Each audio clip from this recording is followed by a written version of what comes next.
যে একটা দেশের শিক্ষা ব্যবস্থাটাই হচ্ছে সত্যিকারভাবে সেই জাতিকে গড়ে তোলার একমাত্র মাধ্যম।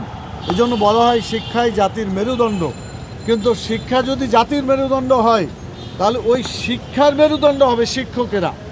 অতএব শিক্ষকরা যদি না দাঁড়াইতে পারে শিক্ষা ব্যবস্থা ঠিকমতো কায়েম হতে পারে না, আর জাতিকে গঠনও করতে পারে না। সেই জন্য আমাদের প্রথম দাবি ছিল, এবং আমরা বলেছি, এটা শুধু আমাদের দাবি না, দল মত জাতি ধর্ম বর্ণ সকলেরই একই দাবি, যে বাংলাদেশের সকল শিক্ষা প্রতিষ্ঠান, সকল শিক্ষার সাথে জড়িত যারা, তাদের চাকরিকে যেমন জাতীয়করণ করতে হবে, প্রতিষ্ঠানগুলোকেও সেভাবে জাতীয়করণ করে আমাদের দেশের শিক্ষা ব্যবস্থাকে সুন্দরভাবে গড়ে তুলতে হবে। এই ব্যাপারে তিনি বলেছেন যে আমরা এর আগেও দাবি শুনেছি, আপনাদের পক্ষ থেকে শুনলাম, এটা আমাদের আলোচনার মধ্যে আছে, আগামীতে আমরা আলোচনা করব। দ্বিতীয় যেটা ছিল সেটা হলো শিক্ষকেরা থাকবে ক্লাসরুমে, তারা মাঠে ময়দানে কেন এসে না খেয়ে প্রেস ক্লাবের সামনে অথবা অন্য কোনো জায়গায় তারা এভাবে বিভিন্নভাবে অনশন ধর্মঘট থেকে শুরু করে অনেক কিছু করছে।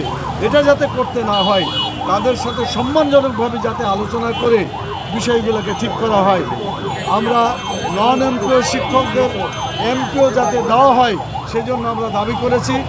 বিশেষ করে বিগত 17 বছরে যাদেরকে অধিকার থেকে বঞ্চিত করা হয়েছে দলীয় কারণে, অথবা তাদের দলের সদস্য নয় সেজন্য যাদেরকে বঞ্চিত করে রাখা হয়েছে, সেজন্য আমরা বলছি যে সকল অধিকার বঞ্চিত নন এমপিও শিক্ষকদের এমপিও মুক্ত করার জন্য দ্রুত ব্যবস্থা নেওয়ার জন্য তারা এটাকে দেখবেন।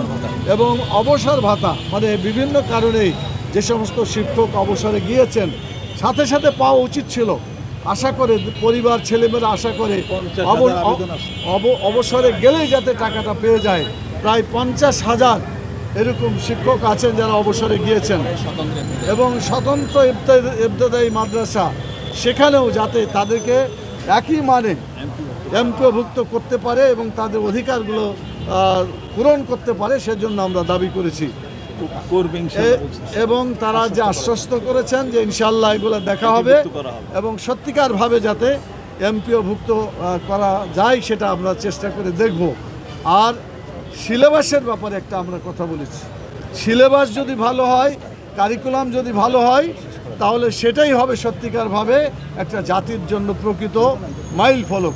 সে ব্যাপারে আমরা প্রস্তাব দিয়েছি যে সকল ধরনের শিক্ষা প্রতিষ্ঠানের, সকল নেচারের, হাই স্কুল কলেজ বিশ্ববিদ্যালয় থেকে শুরু করে মাদ্রাসা এবং সব ধরনের শিক্ষা ব্যবস্থা প্রতিনিধি নিয়ে একটা জাতীয় কমিটি করে সিলেবাস প্রণয়ন কমিটি করবে, যাতে এদেশের জনগণের প্রত্যাশা অনুযায়ী একটা বই পুস্তকের এই সিলেবাস গঠন করা যায়।